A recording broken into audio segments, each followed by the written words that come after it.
Dicen que Cruz Azul es una cuna de grandes talentos, una institución que, desde sus fuerzas básicas, ha moldeado jugadores que parecían destinados a marcar época, no solo en la máquina, sino en todo el fútbol mexicano. Pero lo que muchos no saben es que detrás de esas promesas hay historias de frustración, de sueños rotos y de carreras que, sin una explicación clara, se van desvaneciendo.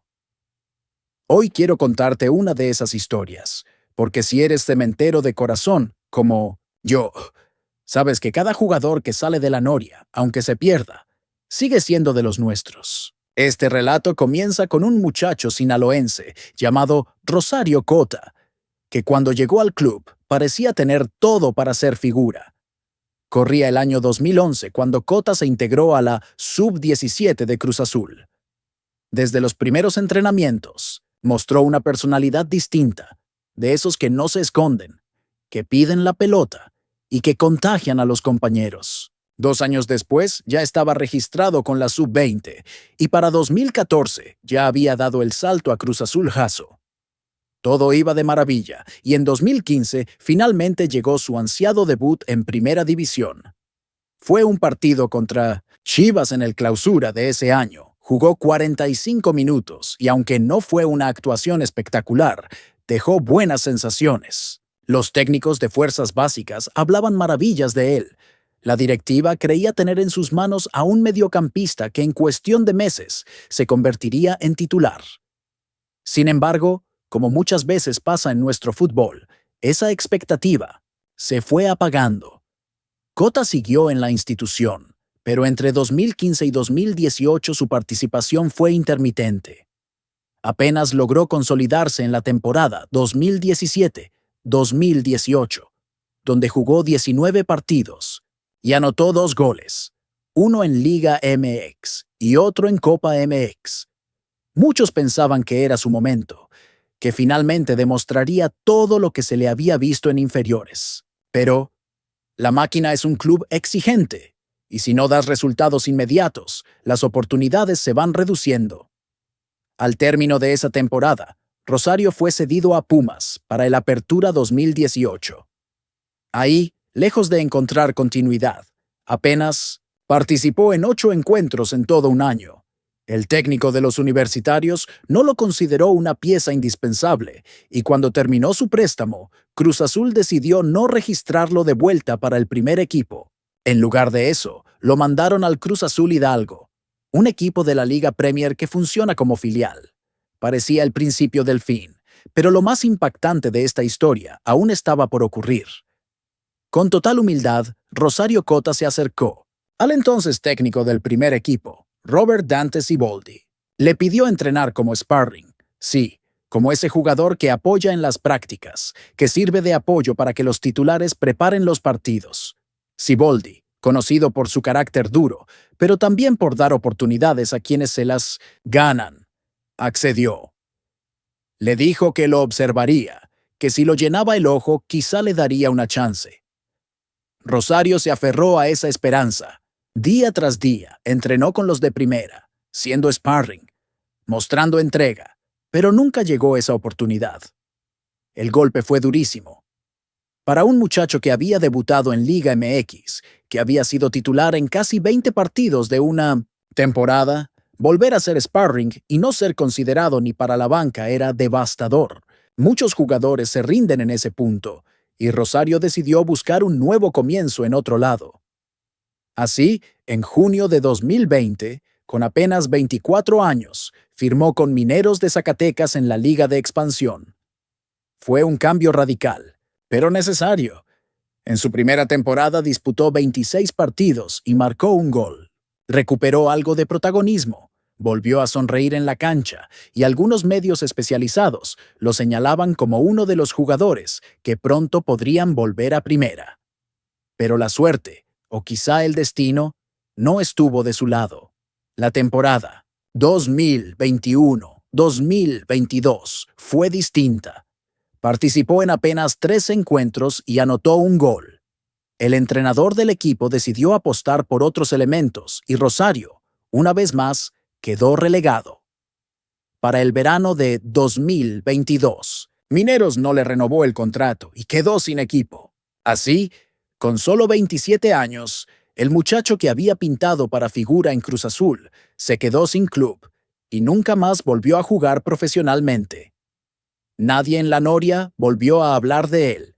Su nombre se perdió en las gradas, pero en 1982, el corazón cementero. Esas historias duelen. Y es que Cruz Azul ha tenido varios casos así.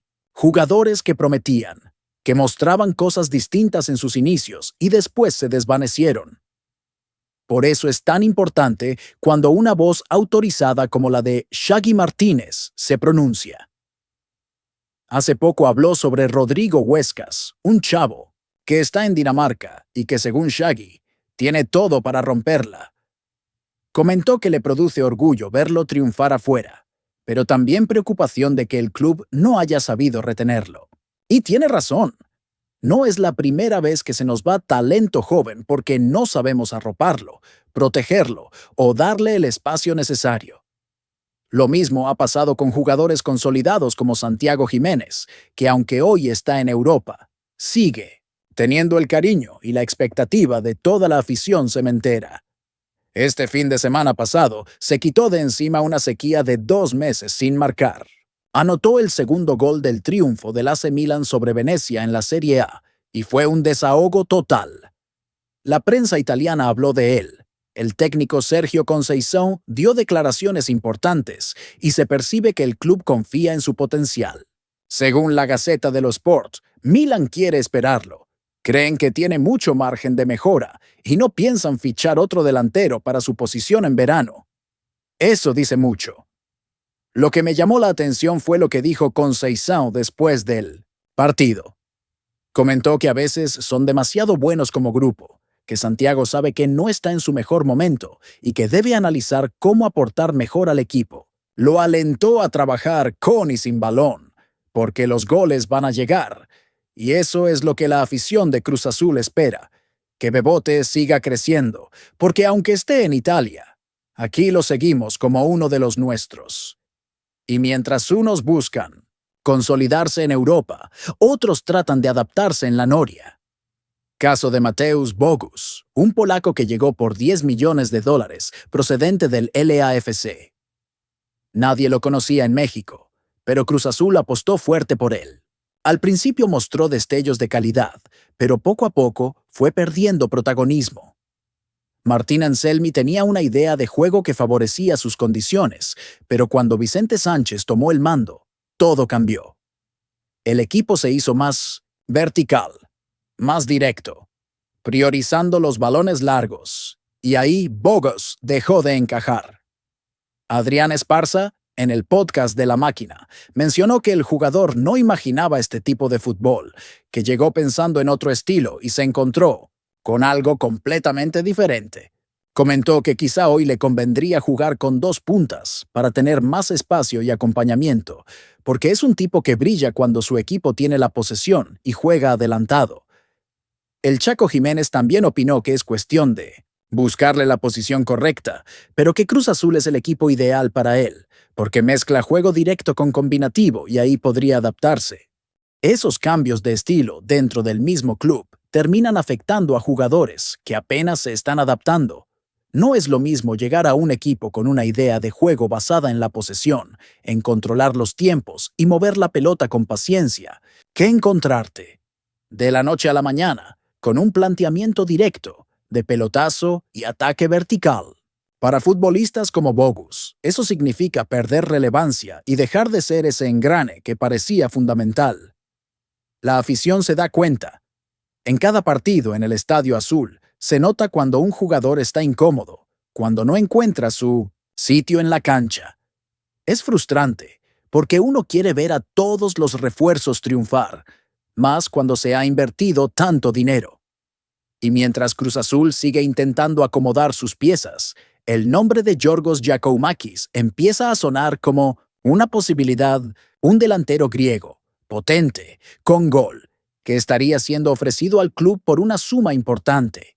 La noticia causó revuelo entre los aficionados porque significa que, una vez más, la directiva está buscando soluciones inmediatas en lugar de consolidar a los que ya están. Es como si cada torneo se repitiera la historia. Se trae un refuerzo de peso, no termina de cuajar, y al semestre siguiente ya se está pensando en otro. Por eso muchos cementeros veteranos dicen que el problema de fondo no son los jugadores, sino la falta de continuidad en los proyectos. Tito Villa, histórico delantero de la Máquina, lo explicó hace poco en una entrevista. Dijo que jugadores como Luca Romero, otro de los recientes fichajes, deberían ir a la banca si no están rindiendo. No importa si vienen de Europa o si costaron millones. En Cruz Azul debe jugar el que esté mejor, el que entienda el momento del equipo y responda en la cancha. Y no le falta razón. A veces se protege demasiado a los fichajes caros por compromiso directivo, pero eso termina por afectar la dinámica del vestidor. La voz del Chaco Jiménez también se hizo escuchar respecto a este tema. Para él, Bogus sigue siendo un futbolista que puede aportar mucho, pero es clave encontrarle el espacio y el rol correcto. Señaló que está en un club que le viene perfecto porque se adapta a dos formas de jugar: combinativa y directa. Solo hay que tener claridad en cómo se le va a utilizar y, sobre todo, brindarle confianza. Porque cuando un jugador sabe que va a tener minutos, que no será borrado al primer error, juega más suelto, toma mejores decisiones y puede mostrar su verdadera calidad. Eso es algo que en Cruz Azul se ha perdido un poco en los últimos años. La presión por conseguir títulos, por no repetir fracasos, hace que se exija a los futbolistas resultados inmediatos. Pero así no se forman plantillas sólidas. Los grandes equipos se construyen con procesos, con continuidad y sabiendo apostar por sus jóvenes. Es triste ver cómo figuras que pudieron haber sido ídolos terminan olvidadas porque no se les tuvo paciencia. Casos como el de Rosario Cota duelen porque reflejan lo que se ha hecho mal. No se puede permitir que un jugador formado en casa, con talento y amor al club, termine retirado a los 27 años sin una despedida digna. Pero no todo son malas noticias en el entorno cementero. La cantera sigue produciendo talentos y hay chicos que están pidiendo su oportunidad. En cada partido de la sub-20 se ven futbolistas que tienen hambre, que saben lo que significa ponerse la playera azul. Lo importante es que ahora sí se les dé el espacio, que no pase como con Huescas, que tuvo que irse a Dinamarca para encontrar minutos, o como con Jiménez, que emigró a Europa para explotar todo su potencial. La historia reciente del club está llena de ejemplos así. Y es que cada aficionado cementero sabe que el verdadero éxito no solo se mide en títulos, sino en cómo se construye el equipo, en el sentido de pertenencia y en ver a los tuyos triunfar. Por eso cada vez que Bebote mete un gol en Italia, aquí se celebra como si fuera en el Estadio Azul. Porque aunque se haya ido, Santiago es de los nuestros, formado en casa, criado en la Noria y con sangre azul en las venas. Eso no se olvida. Lo mismo pasa cuando jugadores que pasaron por Cruz Azul y hoy están en otros clubes regresan al estadio. La afición los recibe con cariño, porque saben que en algún momento defendieron este escudo. Es parte de la identidad cementera. Se reconoce el esfuerzo y se aplaude al que dejó todo en la cancha, aunque las cosas no hayan salido como se esperaba. Es lo que nos hace distintos, ese sentimiento de familia que pocas instituciones tienen. Ahora el reto está en que la directiva y cuerpo técnico entiendan eso. Que no todo se resuelve fichando nombres rimbombantes, sino apostando por procesos, por consolidar una base y fortalecerla con jugadores que realmente entiendan el ADN de Cruz Azul. Si no se cambia esa mentalidad, se corre el riesgo de seguir en ese círculo vicioso de refuerzos que duran 6 meses y canteranos que se pierden en ligas menores. Por eso es importante hablar de estas historias, no para lamentarnos, sino para aprender de ellas, para que la afición no olvide a los Rosario Cota de la vida, para que se valore más a los Huescas, a los Bebotes y a los nuevos talentos que vienen empujando fuerte desde abajo. El verdadero éxito de Cruz Azul llegará el día que se logre ese equilibrio. Cuando se ganen títulos con una base de casa y refuerzos puntuales que vengan a sumar, no a tapar huecos. Mientras tanto, la afición seguirá alentando, Porque si algo distingue a este club es su gente, esa que llena estadios, que viaja a donde sea, que sufre y celebra como pocos. El cementero es fiel, es leal, y aunque nos han tocado años duros, seguimos aquí, soñando con ver a la máquina levantar otra copa, pero sobre todo, con ver a los nuestros triunfar. Y hablando de triunfos, hay que decirlo, este cierre de torneo será clave. Se vienen partidos decisivos y es momento de que Vicente Sánchez encuentre el 11 ideal. Ese equipo que se conozca de memoria y que no dependa de millones individualidades. Porque cuando Cruz Azul juega en conjunto, cuando se conecta, es uno de los equipos más peligrosos de México. La afición está lista, el estadio estará lleno y solo falta que los jugadores respondan. Desde este espacio en Cruz Azul. Noticias. Seguiremos atentos a cada movimiento, a cada partido, porque este club no se sigue por moda, se sigue por amor. Por esos colores que nos han dado alegrías inmensas y también lágrimas amargas, pero que al final del día nos mantienen aquí, firmes, apoyando. Porque ser cementero no se explica, se siente. Así que tú que estás viendo esto, cuéntame en los comentarios qué piensas de estas historias. ¿Recuerdas a Rosario Cota? ¿Te gustaría ver a Huescas de regreso? ¿Crees que Bogus pueda encajar en este Cruz Azul?